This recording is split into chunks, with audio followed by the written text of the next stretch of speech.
I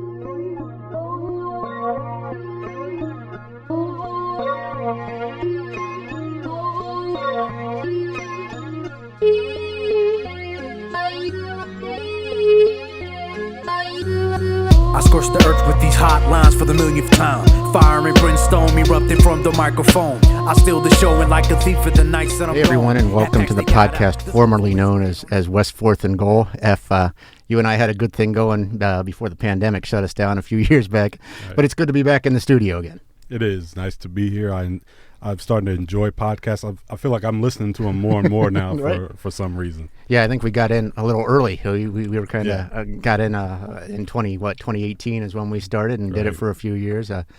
For those of you who don't know, Effie and I hosted a podcast from 2018 until COVID-19 shut us down in the spring of 2020. And then we lost our producer. He took another job, Noah Jones, and there was talk about restarting, but I never felt like we had the production team in place. I kind of feel like we do now. I mean, we when we talked about restarting, my biggest concern was that we wouldn't have producers and it would be a shadow of its former self. And I think you and I are cut from the same cloth. If our name's going to be on, if our name's going to be on it, it's going to have to be good. For sure. We got the producers in place now. Let's introduce those guys. Zach Heiser and Hayden Gray. Zach is his official title. I want to get this right. Is head of news product. That's correct. He's kind of our Swiss Army knife around here, though. He does a little bit of everything. Hayden is our North County reporter. He has a skill set, I think, that's really going to make this thing pop. So, guys, thanks for being here. Welcome in. Good to be here. Glad we're back. I was here when we started the Pigskin podcast in like 2017 or 18, and we've come a long way since then. Yeah, absolutely. Before we introduce our guest, I just wanted to take a minute to thank our sponsors, Graham Auto Mall. Whether you're cruising in for a new ride or keeping your current one in top shape, Graham Auto Mall has you covered. Shop a huge selection of new and pre-owned vehicles or trust their expert service team to keep you on the road. Visit GrahamAutomall.com, your hometown dealer. Excuse me. Sorry, Graham. I was looking back and right before COVID shut us down, one of our very last guests was a person who had a high-level recruit who had committed to an SEC powerhouse. And back then it was Madison's Taylor Huff, who has since gone on to become a pro women's soccer player. Yes. I think there's some symmetry involved here. We are joined in studio by another SEC recruit. I think it's our first SEC football recruit. We are joined by Brayden Fogle from Lexington, who is committed to Georgia. And Brayden, thanks for coming down. Yes, welcome in. Thank you for having me. Yeah, we got a lot to get to here, but let's start with that. I mean, you made your decision to go to Georgia on the 4th of July. You picked Georgia over LSU, another SEC power, and Penn State, a Big Ten heavyweight. Just tell us what distinguished Georgia from those other schools. There was a lot. I mean, I think you just look at their program the last 6-7 years since, like, Kirby Smart got there. You know, I think they've came literally to be an SEC powerhouse. Yeah. And there's a lot of SEC schools. I think SEC football is the best conference, and that's up for debate. But you might have some arguments from people here in the Midwest. But yeah, I mean, I think the program that they have is just so powerful. Like, the coaches, they've shown they know what they're talking about. I think, especially for my position, they had Brock Bowers, Darnell, almost everyone at that position that gets there goes to the NFL. Right. And for me, that was a big selling point. And I also wanted to win a national championship, and they've done that. And I think those are the two big things. And then I love their coach, Coach Hartley. He's a great coach. Obviously, if you're getting guys in the NFL frequently, you know what you're talking about. Right. And I trusted him with that. So, yeah. When was the last time you changed your mind, or was it always Georgia and everyone else? I mean, I was thinking about that when I talked to you, and I'm just like, man, it's such a huge decision. How do you? I mean, I would imagine there's some going back and forth. Honestly, I think they were always up front. I went there it was probably around this time last year when I got offered there. It was the first time I went there. I went to their camp and did well. And when I was just there, I kind of just knew. Like, I'd been to other places and seen other schools and all that and talked to other people, but something about that place to me was just special. And I kind of knew, like, this is where I want to be. And obviously I still have to look at other schools because I never know what's going to happen, right? And I think the other coaches that recruited me, I owed that to them, like, to still give their school an opportunity since they've invested so much time in me. But I kind of always wanted it to be them and always hoped it was going to be them. And luckily, God was on my side, and it turned out to be that way. So, and you mentioned it a little bit. I mean, Todd Hartley is the tight ends coach. He's Georgia's sent a tight end to the NFL for the last 6 years or something crazy like that. I mean, how big of a factor is that? And when you're making your decision? I mean, very it still hasn't really set in for me the opportunity that I have. Right. And I think the biggest thing that I realized when talking to him was, I think right now I'm a great athlete and I'm a really good football player, but what they can do to me makes me so much better of a football player. I'm so new to football. Sure. As most of you guys probably know, I grew up playing basketball. I thought I was going to play college basketball. So I feel like my ceiling is so much higher in football, and I think that that's what they saw as well. And that's kind of the excitement I have about this opportunity, because I know this dude knows what he's talking about. Right. He's getting guys in the NFL, and I think knowing that he's proven that he can do that, and not that other coaches that I talked to haven't. Sure. Obviously, Penn State's had great tight end development as well, but something about that opportunity to me just stuck out, And you haven't played a whole lot of tight end, right? I haven't. And he said that they know that as well. Yeah. But he also told me, you playing tight end, you're a receiver and a blocker. Right. They can't teach natural, just how you can move, right? How you can create separation between other people and other players. That comes naturally. Your speed, they can obviously tamper with a little bit, but you're just how well you can move. They can't necessarily teach that, but they can teach blocking. Right. So they look more for how well can this guy move for his size, how quick is he, can he be explosive, and is he willing to be physical enough to block? They can teach you how, as long as you show that you're willing to be physical enough. That's what they're looking for. And Half-Eye seems to me like he's a willing guy to do it. I mean, Yeah, he's a willing blocker. Yeah. I wonder, Brayden, what did you think about, you're a young man who has been, sought after probably since you were 5th or 6th grade. You've always been athletic, probably bigger and taller than everybody. What was the recruiting process like for you? This whole process, what was it like? It was really cool, man. I think I grew up an Ohio State fan. Full transparency, I did. I went to Ohio State. Just seeing these schools and hearing the history, you watch the stuff on TV. Yeah. Everyone does. Right.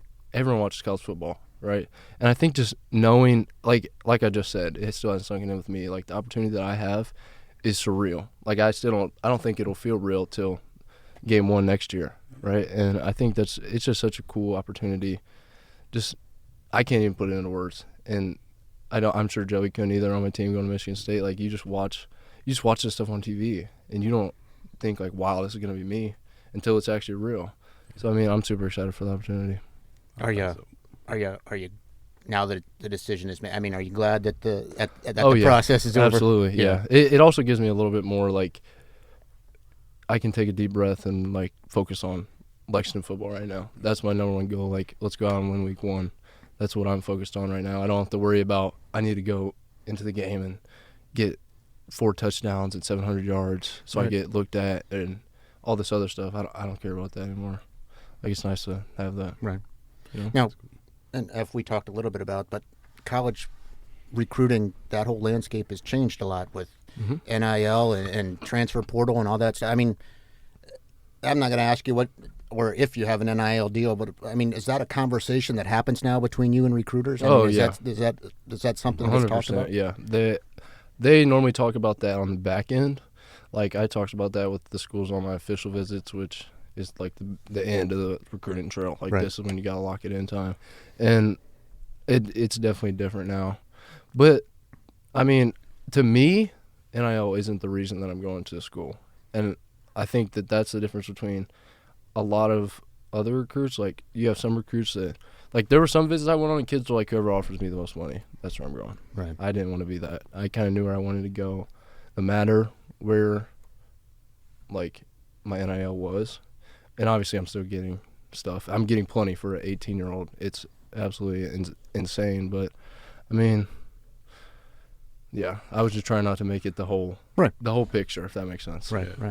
And if we talked a little bit about it briefly before we came on here, I wonder if the transfer portal existed in the mid-'90s when your high school team at Geokie Bradley was starring at Bowling Green. I wonder I mean, he may have never come back to Mansfield to coach. He might end Sure. up.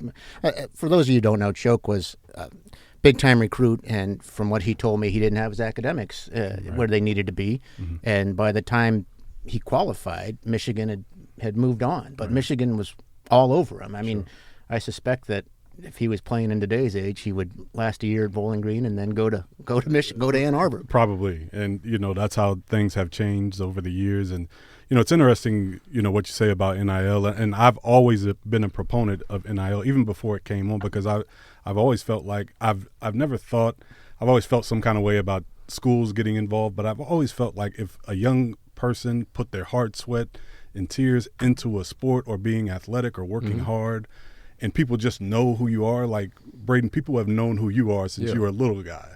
So if Brayden can make revenue or money for him and his family because of that, why should he be punished because of that? I've always believed that, and I'm glad the NCAA finally came around to that idea.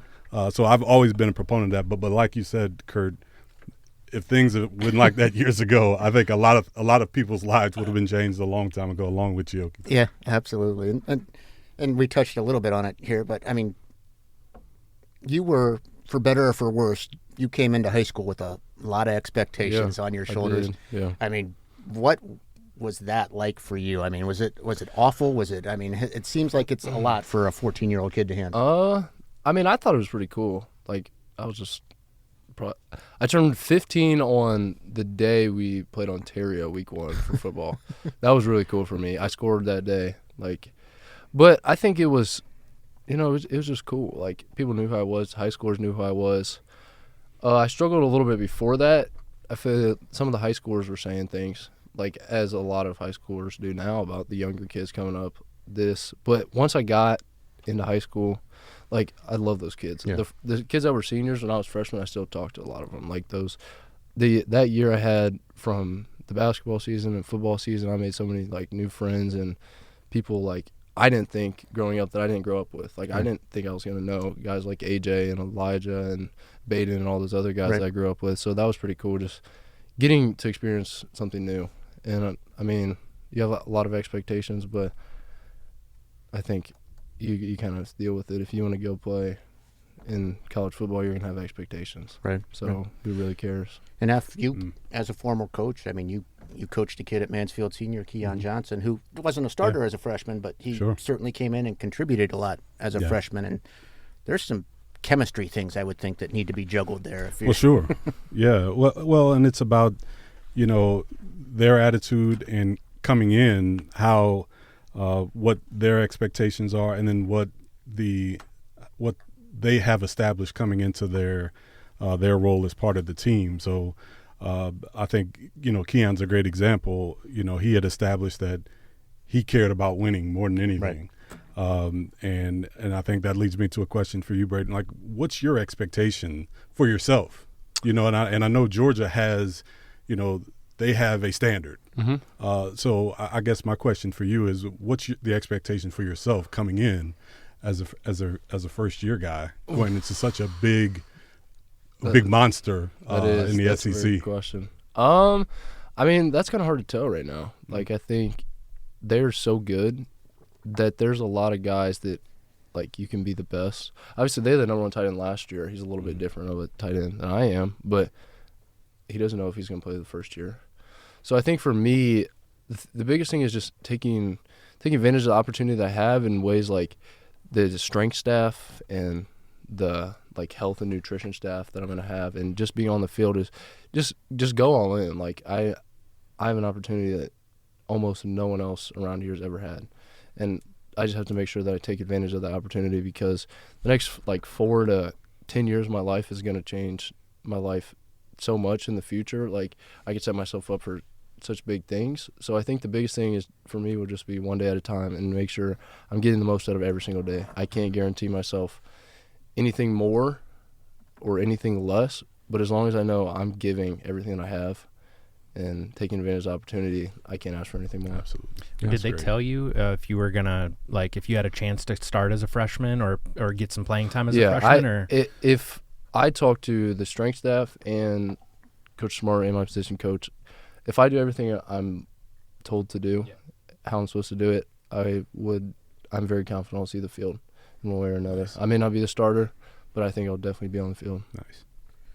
Was it, I mean, coming into high school, you were a guy who was, like you said, I mean, I think you had a basketball offer before you scored your first varsity. I mean, at what point in your career did you think that maybe your collegiate future would be on the football field and not on the basketball field or on the basketball court? I'm going to get a shout out here.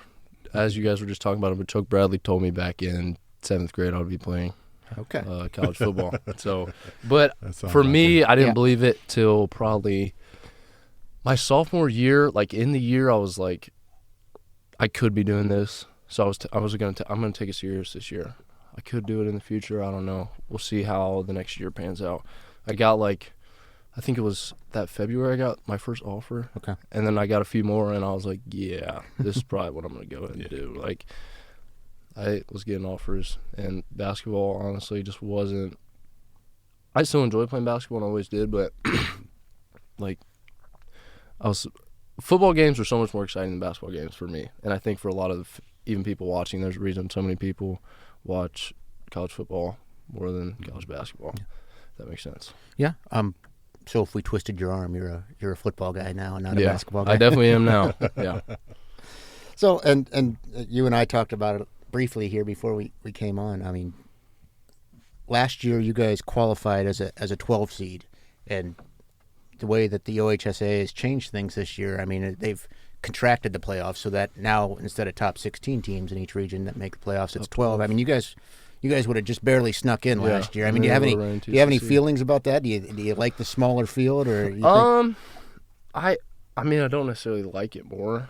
It's kind of hard to tell because I haven't really experienced it. But I'll say this, for us, the expectation this year is it shouldn't matter. Right. We should be up there anyways. I think we have the potential, and we've had a really good summer.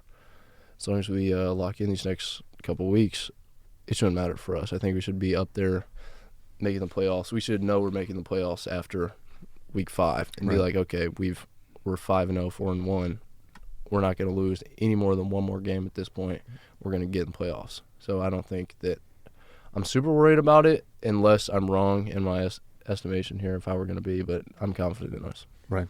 And I've talked to some coaches in the area. I mean, that smaller field, I mean, that changes a lot. That changes how you schedule. It changes. I mean, 5-5 used to be good enough, but 5-5 is not going to do it if you want to be a top 12 seed. Yep. Well, it changes like you said, primarily your scheduling, right? And sometimes you can be more aggressive. Sometimes you have to think a little bit with your scheduling. And I think, for you, Brayden, one thing I'm interested to know now with not just because of the offer and now. Your role now has maybe changed a little bit in terms of how your teammates see you. You're probably taking on bigger leadership as part of the team, especially at this part. We were talking about the grind of the summer. What is it like now is being seen as a bigger part or a leader of the team? What's that like now, this part of the season? I mean, I think I'm still, getting used to it. For me, on the football field, I don't really talk a lot. I get in my own zone and go do my job and talk to my teammates, but I'm not the guy that's out there yelling, screaming, doing all this. And I just try to be, especially not even for my own teammates. I just want them to know that they can count on me and I'm gonna do my job, right? But for the younger kids, I try to be more of a leader, befriend some of the younger kids because I was a younger kid at one point, like I just talked about earlier. Some of the friends that I made as a freshman that were seniors I still talk to. Mm-hmm. So, I mean, I try not to be, over the top in any way. I'm not a big yeller or trash talker. Just out there playing football. Yeah. I'm trying to get in my own zone, do my own thing, because this is what I got to go do. This is my job. That's right. So. Who is the biggest trash talker on the Lex team? Oh.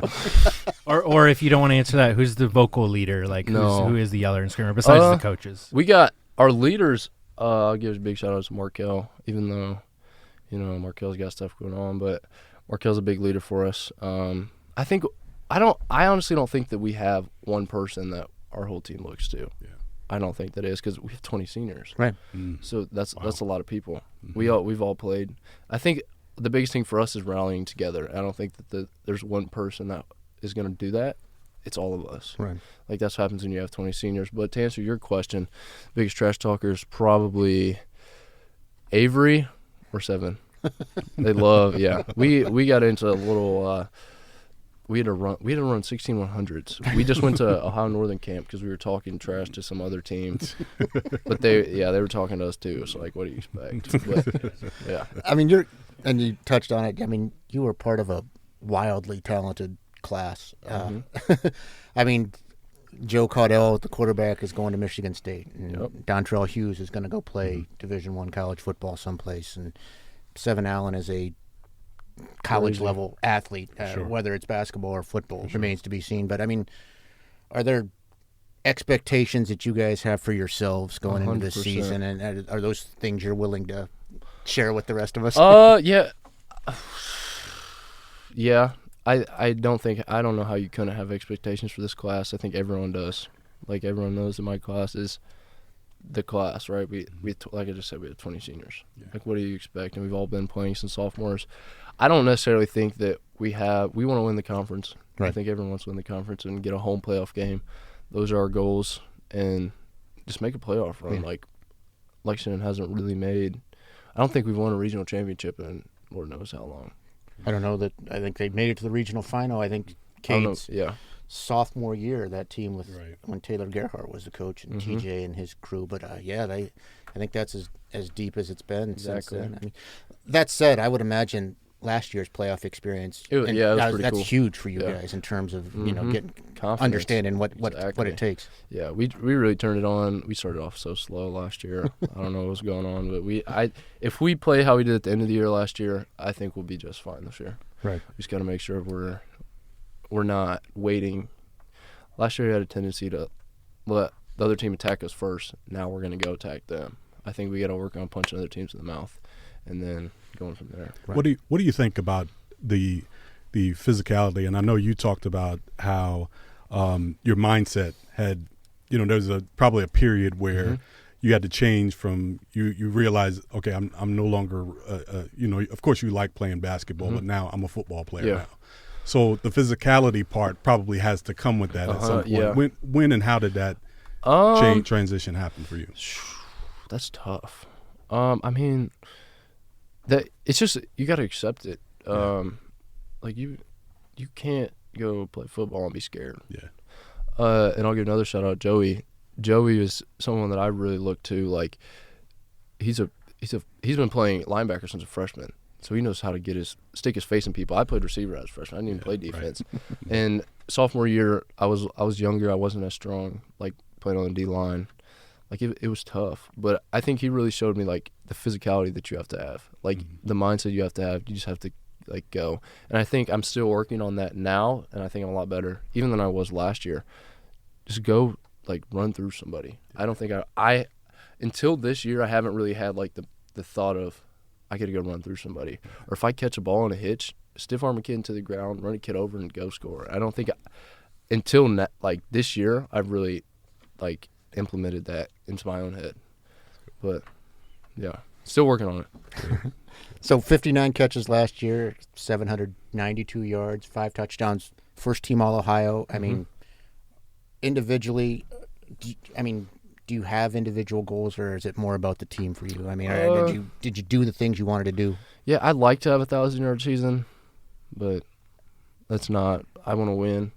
I'd like to have more touchdowns. I feel like we missed out on a lot of opportunities last year, but let's just win. Right. If we win, if I'm there to win games, the rest will take care of itself. I'm not focused about me catching the ball. Just catch the ball, go as hard as you can, get as many yards as you can, get up, and do what you're told next play. Right. You know? You guys win those 2 road playoff games last year, then you run into Toledo Central Catholic, and we talked about that. Toledo Central Catholic is a different animal entirely. Machine, yeah. I mean, I think you broke your wrist in that game, and that cost you half your basketball season. Yeah, junior season. I mean, what'd you learn about yourself when you're sitting out? I mean, how hard is that for you? I think that's kind of what, like, I kind of had to sit back, like, and just it gives you time to think, right? I think you just have to think about, like, where are you at in like this period of your life and where do you want to be and what do you have to change. Right.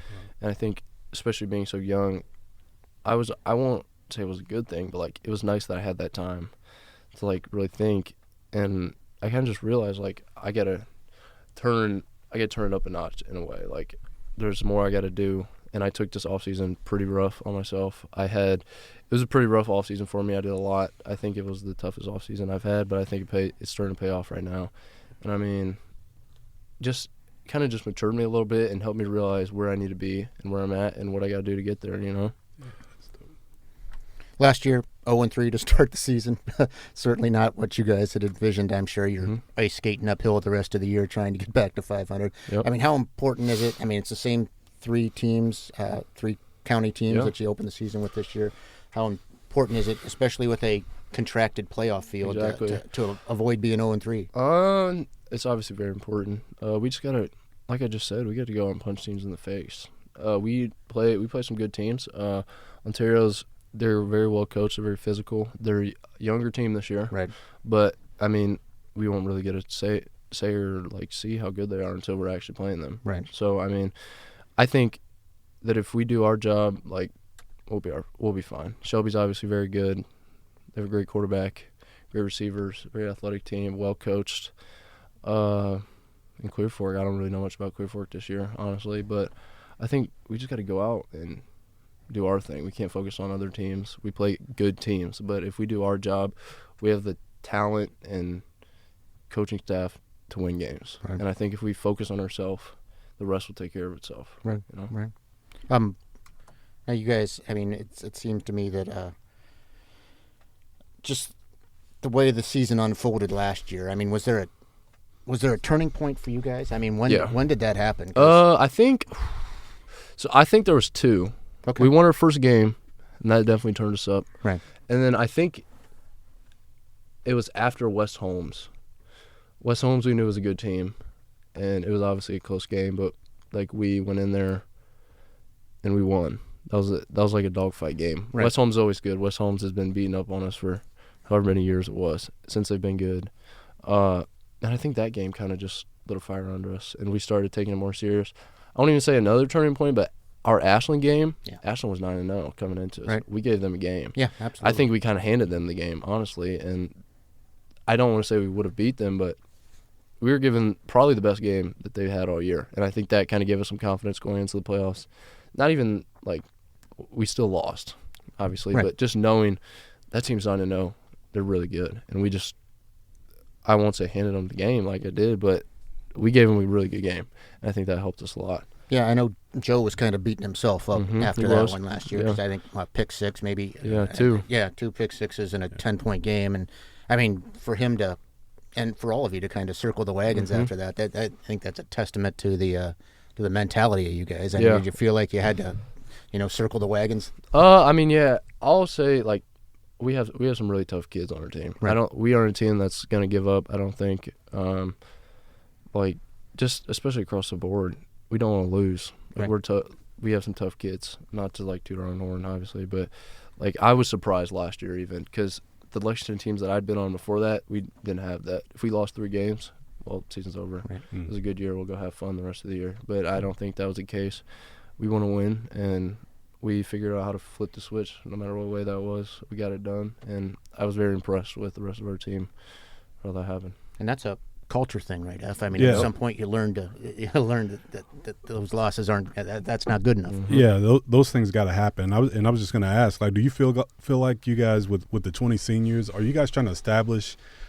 Do you feel the responsibility anyway to establish things for Lexington football down the line? Do you guys are you guys trying to establish a legacy for the younger guys coming up behind you? Yeah, like I said, just setting being like I said.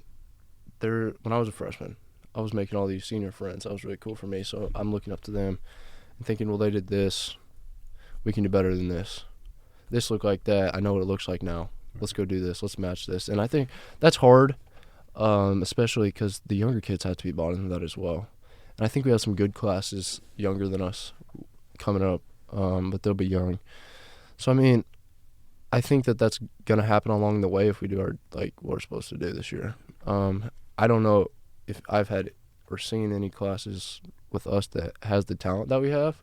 So, like, I don't know. That's really on them. But just if we go out and do what we're supposed to do this year, I think they're just going to set that for itself. Like, I think Ontario did that. Ontario wasn't very good until a couple of years ago, and they come out and had, 9-1, 10-0 seasons, and they flipped how their program looked. And now, they've had a good couple of years now.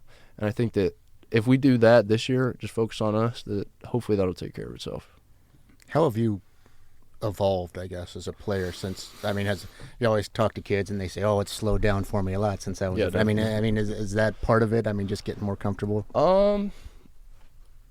When you say evolved, you mean like as a player, as a football player, or as a person overall? Oh, well, let's do both. Well, okay. As a football player, I think obviously the game slowed down. Right. I'm a senior now. I think now I should be the biggest, fastest, strongest kid out there. Like, I don't think there's much excuse for me for that. But I mean, that's tough. Just the biggest thing I've learned is just take it one day at a time, one play at a time. Even like you got one rep.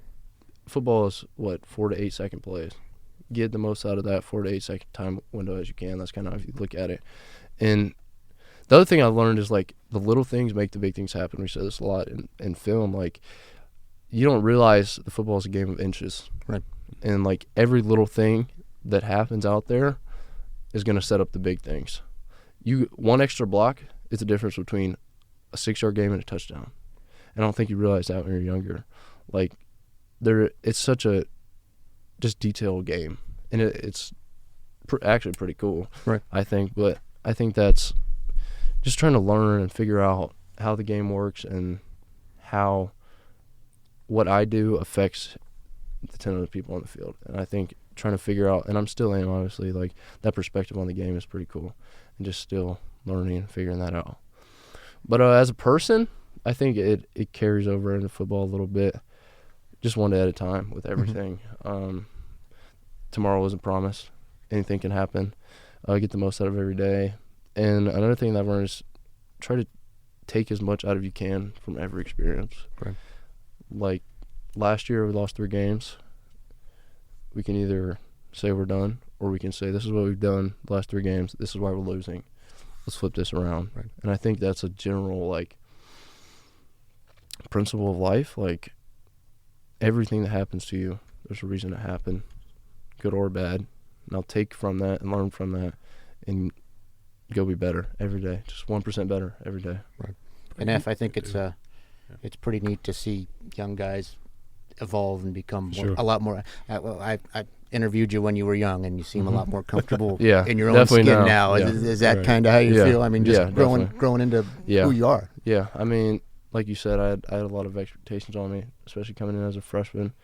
Obviously, it was cool, but I didn't have the experience I have now. And learning, growing, like I said, taking something from everything. Now I'm like, okay, like, you can be you.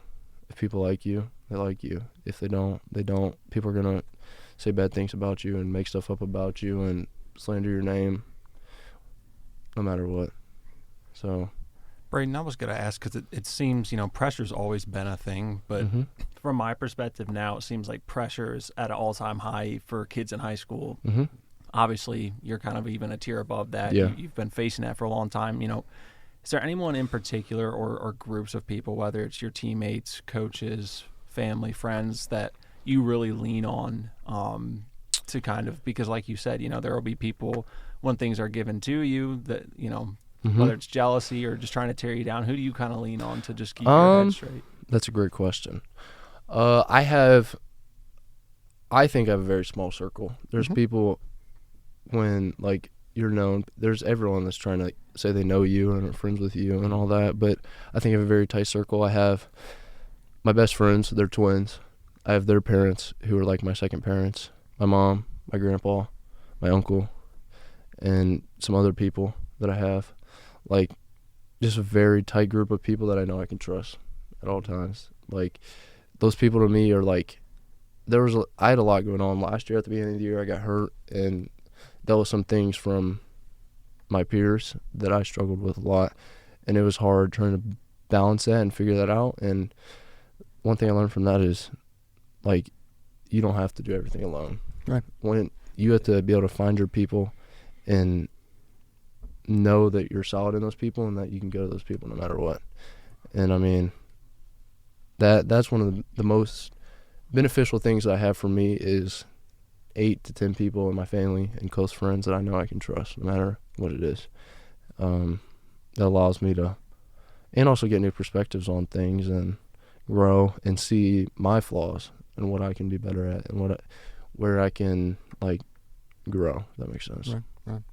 That's spoken like someone who's not 17, 18 years old. I was just going to say one of the most important things that I learned in high school and especially the transition to college sports and football was having people around you that you're okay with them telling you that you done something wrong or you can listen to them. Yep. And you trust them. You use the word trust. That is huge. Mm-hmm. And to recognize that at your age, you are ahead of the curve. Yeah. So whatever circle you have, I want to implore you to keep that circle. I will. They're awesome. Because that is going to serve you well, especially on the trajectory that you're on. That is excellent.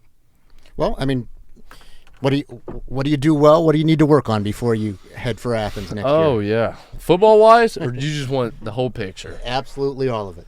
Okay. Well, let's talk about football. Sure. Football is a simple game. I mean, it's not, but it is. Right. Like, if you want to get better at football, there's a few things you need to get better at. You're catching the ball, blocking people, getting faster, getting stronger. It's pretty simple. I think those are the things. Like, unless you're a quarterback, you're throwing the ball. Running back, get faster, stronger, and hold the ball. Right. Processing speed, that's going to – I don't think I'll be able to simulate that until spring ball next year. Right. There's no way. No high school team's going to look like the Georgia Bulldogs or play with that speed. No.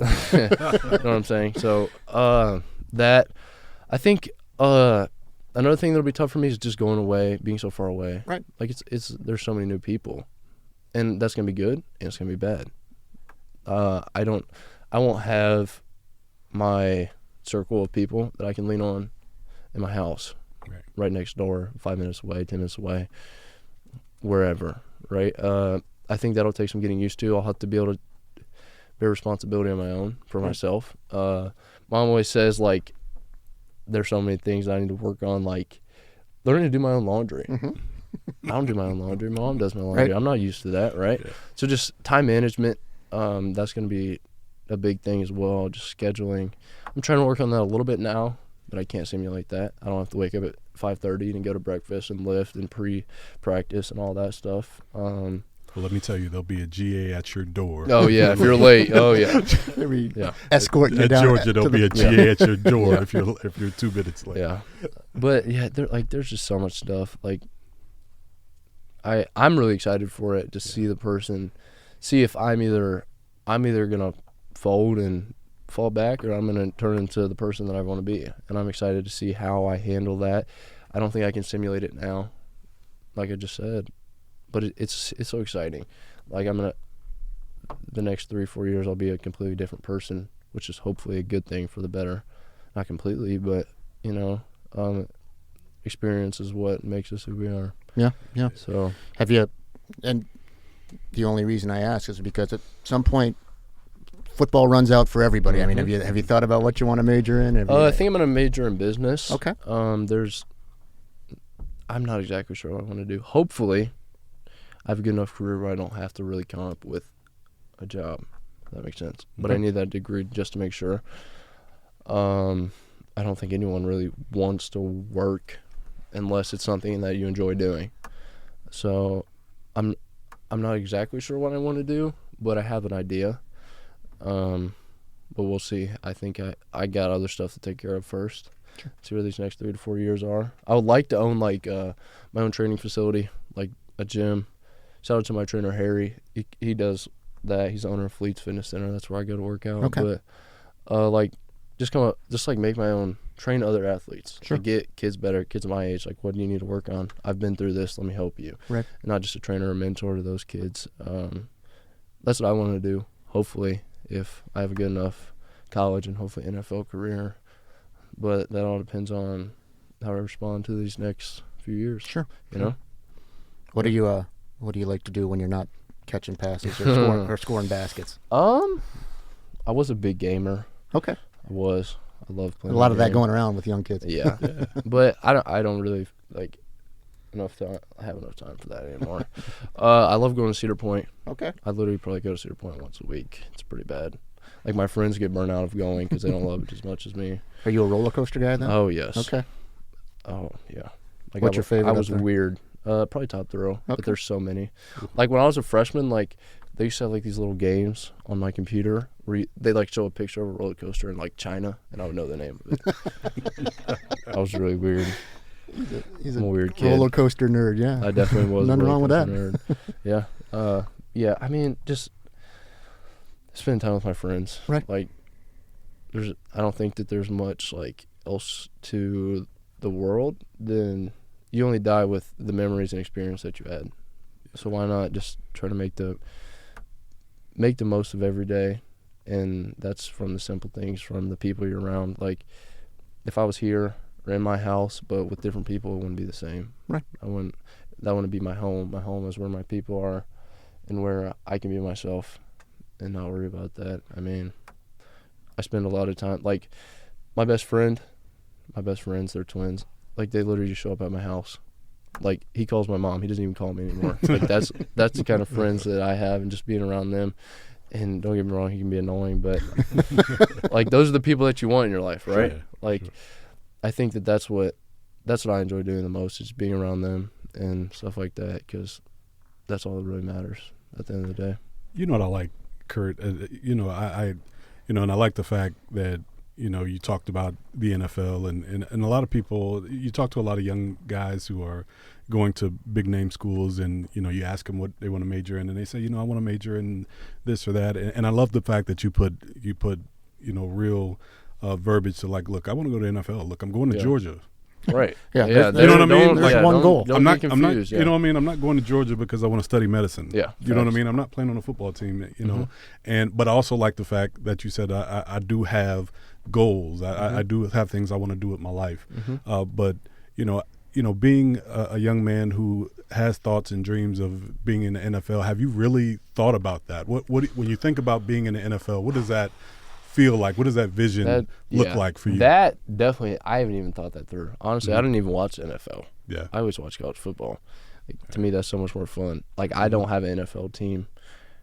Just like it, I feel like the NFL, like, it's so just different. Yeah. Like, it's not college. Like, It's a job. exactly. It's literally your job. And I hope, to me, I want to do that and for a couple years make enough money for my family and what I want to do with my life, and hopefully still have the body left to enjoy the last 40 years, right?